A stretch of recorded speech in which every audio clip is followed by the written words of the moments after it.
ಮುಂದೆ ದೂರಾಗಿ ಹೋದನಲ್ಲ.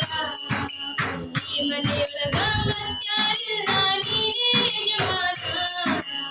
ಈ ಮನೆಯೊಳಗ ಮತ್ಯಾರಿಲ್ಲ ನೀನೇ ಯಜಮಾನ. ಬಡತನದೊಳಗ ಗಂಜಿ ಕುಡಿಸಿ ಬೆಳೆಸ್ಯಾಳೋ ನಿನ್ನ.